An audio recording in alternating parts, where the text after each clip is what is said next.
Hello everyone, आप सभी का स्वागत है आपके यूट्यूब चैनल किशोरी क्लासेस पर फ्रेंड, अगर आप पहली बार मेरे चैनल पर आए हैं तो do like share and subscribe my channel. तो आज हम बात करेंगे most important science MCQs part 5। तो इसमें जो जितने भी क्वेश्चंस हैं सारे क्वेश्चंस हमारे बहुत इंपॉर्टेंट हैं और लेटेस्ट जो एग्ज़ाम में पूछे गए हैं, जो पैटर्न फॉलो किया है उसके बेस पे हैं।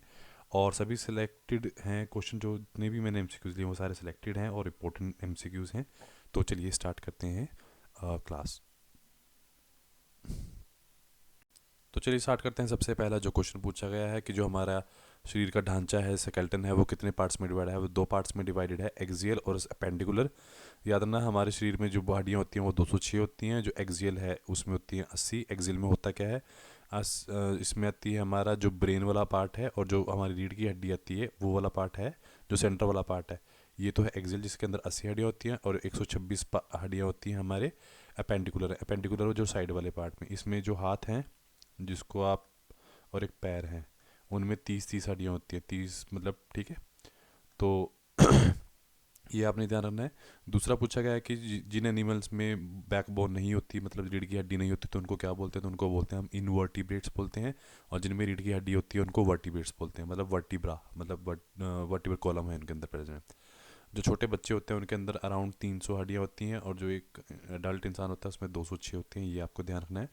जो डॉल्फिन है, डॉल्फिन एक मैमल है। मैमल जो डायरेक्ट बच्चों को जन्म देते हैं, जो अपने बच्चों को दूध पिलाते हैं, ये बॉडी होती है, ये इनके फीचर्स होते हैं मैमल्स के। जो हमारे टीथ होते हैं, जो छोटे जब हम बचपन में होते हैं तो वो 20 टीथ होते हैं। 20 के बाद जो टीथ की संख्या हो जाती है वो 32 हो जाती है। और जो फार्मूला पूछ लिया कि डेंटल फार्मूला बताओ, तो वो 21-23/21-23। ठीक है, 16 ऊपर और 16 नीचे, ये याद रखोगे। एक बर्ड ऐसा है, हमिंग बर्ड, जो बहुत छोटा बर्ड होता है, वो हमेशा वो बैकवर्ड डायरेक्शन में भी उड़ सकता है, मतलब पीछे के डायरेक्शन में भी उड़ सकता है। उसके बाद है जो सिल्क होती है, जिससे हम कपड़ा वगैरह बनाते हैं, वो एक नेचुरल प्रोटीन है। वो कहाँ से बनती है, पहला तो आपको ये क्वेश्चन पूछा था किससे बनती है, एक लार्वा से बनती है। और अगर उसका कीड़े का नाम पूछ लिया तो वो उसका नाम है बॉम्बे मोरारी। ठीक है। उसके बाद है हार्ट अटैक। हार्ट अटैक को हम माइक्रोकार्डियल इन्फ्रेक्शन बोलते हैं। हार्ट अटैक आता क्यों है, जब आपके ही हार्ट को ऑक्सीजन नहीं मिल पाती तो हार्ट अटैक आता है। ठीक है। उसके बाद है एपीकल्चर। एपीकल्चर का होता है जो मधुमक्खी पालन होता है, उसको हम एपीकल्चर बोलते हैं। उसके बाद है अलेक्जेंडर फ्लेमिंग, जो बहुत फेमस था पेंसिलिन के लिए, जिन्होंने पेंसिलिन बनाई थी 1928 में। क्वेश्चन ये आता है कि जो बनाई थी वो किससे बनाई थी, तो पेंसिलिन बनाई थी इसने फंगस से। ठीक है। उस फंगस का नाम क्या है, पेंसिलियम नोटाटम। ये याद रखोगे आप। उसके बाद है जो एनिमल फूड होता है उसके अंदर, जो मतलब हम एनिमल फूड नॉन वेज की बात हो रही है स्पेशली, तो उसके अंदर विटामिन सी जो है वो नहीं होता है। ऐसा क्यों नहीं होता। एक विटामिन सी ऐसा ऐसा वो विटामिन है, जब भी आप इसको कुक करोगे, जब भी आप पकाओगे तो डिस्ट्रॉय हो जाता है। इसलिए विटामिन सी एनिमल फूड के अंदर प्रेजेंट नहीं होता। ठीक है। और किस में पाया जाता है विटामिन सी, विटामिन सी पाया जाता है खट्टे चीज़ों के अंदर, जैसे नींबू हो गया, संतरा हो गया, इसके अंदर ज़्यादा विटामिन सी पाया जाता है, और ये बहुत अच्छा एंटीऑक्सीडेंट है। तो चलिए स्टार्ट करते हैं। नेक्स्ट इंपॉर्टेंट क्वेश्चन जो पूछा गया हमारा ब्रेन से रिलेटेड। उसमें एक बीमारी होती है ब्रेन के अंदर, मेनिंजाइटिस बोलते हैं जिस बीमारी को। उसमें से पूछा गया कि बीमारी होती किसकी है, तो आपने हमेशा ध्यान रखना है कि जो ब्रेन की ये बीमारी है, ये मेनिंजाइटिस है, वो ब्रेन की बीमारी है और स्पाइनल कोड की बीमारी है। ठीक है। दूसरा क्या है, अगर बायोलॉजिकली डैमेज का मतलब होता है कि हमारे सेल को सबसे ज़्यादा डैमेज कौन सी रेडिएशन करती हैं, तो आप याद रखोगे कि गामा रेज जो है वो सबसे ज़्यादा डैमेज करती है।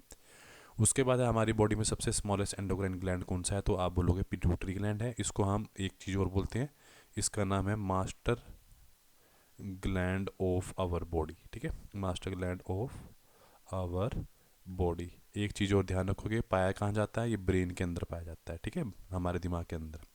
उसके बाद अगर स्मॉलेस्ट पूछा है तो सबसे लार्जेस्ट भी पूछ सकते हैं। लार्जेस्ट कौन सा है, हमारा थायराइड ग्लैंड है। सबसे लार्जेस्ट एंडोक्राइन ग्लैंड है, और ये हमारे गले में पाया जाता है। ठीक है।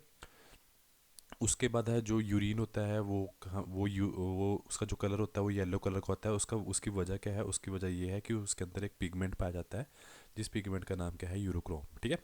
उसके साथ साथ एक येलो स्पॉट होता है ह्यूमन आइज़ के अंदर, मतलब आइज़ के बिल्कुल अंदर वाले पार्ट में, तो उसको उसका नाम क्या होता है, बायोलॉजिकल नाम क्या है उसका उसका बायोलॉजिकल नाम है मैकुला लूटिया। ठीक है, ये आप याद रखोगे। एक येलो स्पॉट जो एक बीमारी होती है वो एक प्लांट की बीमारी भी है, सिट्रस लीफ के ऊपर पाई जाती है। सिट्रस लीफ का मतलब होता है जो नीम खट्टे पेड़, खट्टे फ्रूट देने वाले जो पेड़ है, जैसे नींबू हो गया, मौसमी हो गया, मतलब सिट्रस लीफ के ऊपर एक बीमारी पाई जाती है। तो उसके जो पत्ते हैं उसके पत्तों के ऊपर जो येलो कलर का स्पॉट दिखाया जाता है, वो किसकी डेफिशिएंसी है? वो डेफिशिएंसी होती है हमारी मैग्नीशियम की, ये आप याद रखोगे, ठीक है। उसके बाद है जो रायोन है, वो it is made up by dissolving. Rayon किससे, रायोन के लिए कौन सी चीज़ हम डिजोल्व करते हैं? सेलुलोज ज़्यादा डिजोल्व करते हैं। उसके साथ साथ है एक मैमल का नाम बताओ जो अंडे देता है, जबकि मैमल्स क्या करते हैं, डायरेक्ट बच्चे को जन्म देते हैं, बट ये अंडे देता है, जिसका नाम है डक बिल प्लापिटस, ठीक है। और उसके बाद है alternative name of womb. Womb क्या होता है? बच्चादानी, और बच्चादानी का अल्टरनेटिव नाम क्या है? यूट्रस। और जो प्याज है उसका कौन सा पार्ट हम खाते हैं? जो प्याज हम खाते हैं उसका हम लीफ वाला जो पार्ट है वो हम खाते हैं, ठीक है। उसके बाद है नेक्स्ट इंपॉर्टेंट क्वेश्चन जो पूछा गया है कि जो हीमोग्लोबिन है, हीमोग्लोबिन कहाँ पाया जाता है? हमारा हमारा हीमोग्लोबिन पाया जाता है आरबीसी के अंदर, ठीक है। उसके साथ साथ आप याद रखोगे आरबीसी का जो लाइफ स्पेन है वो कितना होता है? वो 120 डेज होता है। और ये हीमोग्लोबिन की हाई एफिनिटी मतलब पकड़ किसके साथ ज़्यादा अच्छी होती है? तो कार्बन मोनोऑक्साइड के साथ, CO, ठीक है। और ये 200 टाइम ज़्यादा होती है, मतलब ऑक्सीजन से 200 टाइम ज़्यादा है ये, ठीक है। तो दूसरा है क्रोमोसोम बने किसे होते हैं? क्रोमोसोम्स कितने हैं हमारे बॉडी में? हमारे अंदर है 23 पेयर होते हैं क्रोमोसोम के, याद रखना। उस 23 क्रोम पेयर में तो जो 22 पेयर है वो उनको बोलते हैं आप ऑटोजोम, और जो 1 पेयर है उसको बोलते हैं हम सेक्स क्रोमोसोम। उसके बाद है जो क्रोमोसोम बने किससे हैं? DNA और प्रोटीन से बने हैं, ये आप याद रखोगे। जो शुगर होती है DNA के अंदर उसको बोलते हैं डीऑक्सी राइबोस। उसके बाद जो क्या है, जो चींटियाँ होती हैं उनको दिखाए छोटी सी, छोटी से छोटी चीज़ बड़ी दिखाई देती है। क्यों दिखाई देती है? क्योंकि उनके अंदर कौन सी आइज़ होती है? उसके अंदर कंपाउंड आइज़ होती हैं। उसके बाद जो पूछा गया है कि इस वर्ल्ड के अंदर सबसे ज़्यादा पाया जाने वाला एंजाइम का नाम बताओ, तो उसका नाम है रिबिस्को, या फिर फुल फॉर्म याद रखना, राइबोलोज बिस फॉस्फेट कार्बोक्सिलेज ऑक्सीजनेज। उसके बाद है एक मैमल है जो उड़ भी सकता है, जिसका नाम है बैट, ठीक है, और चमगादड़ है। उसके बाद है हम जो अपनी नेक्ड आई होती है, जो खुली आँख होती है, इससे कौन कितना स्मॉलेस्ट ऑब्जेक्ट को देख सकते हैं? तो वो है 100 माइक्रोमीटर, 100 माइक्रोमीटर इसका। या फिर हम अगर में बात करें तो 0.1 mm। उसके बाद क्या है, जो विटामिन सी है वो सबसे ज़्यादा एंटीऑक्सीडेंट है, और हमारे जो सेल हैं बॉडी के अंदर उनको डैमेज होने से बचा लेता है, ठीक है। और ये पाया किस में जाता है? ये खट्टे पदार्थों में पाया जाता है, जैसे नींबू, संतरा, मौसम्बी, इनके अंदर पाया जाता है।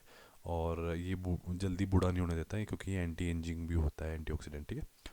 उसके साथ साथ क्या है, जो DNA है उसके अंदर क्या होता है? उसके अंदर जेनेटिक इन्फॉर्मेशन कॉपी होती है। और जो सबसे ज़्यादा जो फ्रूट हम खाते हैं बहुत मीठे लगते हैं जो फ्रूट खाने में, उनके अंदर कौन सा ग्लूकोज होता है? उनके अंदर फ्रक्टोज होता है। जैसे गन्ना है उसके अंदर बहुत ज़्यादा फ्रक्टोज होता है, इसलिए बहुत मीठा लगता है हमें वो। उसके साथ साथ है राइबोसोम जो है उसको हम क्या बोलते हैं? उसको हम प्रोटीन की फैक्ट्री बोलते हैं सेल की। और जो एंजाइम का प्रोटीन वाला पार्ट होता है उसको हम बोलते हैं एपो एंजाइम। तो ये भी आप याद रखोगे, ठीक है। और लास्ट में हम बात करते हैं, जो लास्ट क्वेश्चन है हमारे उसके पास सबसे पहला पूछा गया है जो एंडरलिन है उसको हम क्या बोलते हैं? उसको हम इमरजेंसी हार्मोन बोलते हैं, पहला पॉइंट एंडरलिन, ठीक है। इसको हम एपिनेफ्रिन बोलते हैं, और ये इसको इमरजेंसी हार्मोन भी बोलते हैं। और बनाता कौन है? ये बनाता है किडनी। उसके ऊपर, किडनी के ऊपर जस्ट ऊपर ना एक ग्लैंड होता है ऐसे, जिसको आप बोलते हैं एड्रिनल ग्लैंड, ठीक है। उसके बाद है लीवर क्या स्टोर करता है? लीवर ग्लूकोज को स्टोर करता है, बट उसकी जो पहचान होती है वो अलग होती है, उसको आप ग्लाइकोजन में स्टोर करते हैं। और उसके बाद क्यूकुस्टा एक पैरासाइट है। क्यूकुस्टा है क्या? एक्चुअली ये प्लांट के ऊपर एक हरी हरी सी बेलें होती हैं जो प्लांट से ही अपना न्यूट्रिशन लेती है, तो एज अ पैरासाइट ये काम करती है। और जो हमारी सेल मेम्ब्रेन होती है बॉडी में, जो इतने भी सेल हैं, सेल के ऊपर प्लाज्मा मेम्ब्रेन या फिर सेल मेम्ब्रेन एक ही बात होती है, वो किससे बनी है? तो वो मैक्सिमम बनी है फॉस्फोलिपिड से ज़्यादा बनी है। उसके साथ साथ वो बनी है प्रोटीन से भी और ग्लूकोज से भी थोड़ा बहुत, बट अगर हम ज़्यादा बहुत बोला जाए तो फॉस्फोलिपिड से, मतलब फॉस्फोलिपिड की बाई लेयर्स हैं उसके अंदर। जो हमारा सेल होता है उनके अंदर 3 चीज़ों से बना है, मैंने जो ऊपर बताया है। फर्स्ट है प्लाज्मा मेम्ब्रेन या फिर सेल मेम्ब्रेन, दूसरा है न्यूक्लियस, तीसरा है साइटोप्लाज्म। और जो हनी है जो हम शायद खाते हैं उसके अंदर मेनली क्या चीज़ होती है? उसके अंदर होता है हमारा फ्रक्टोस। और जो मियोबिन ग्लैंड होता है वो कहाँ होता है हमारा? वो हमारी आँख में होता है। और जो आर्टिफिशियल रेन में जो सब्सटेंस यूज़ किया जाता है उसका नाम होता है सिल्वर आयोडाइड।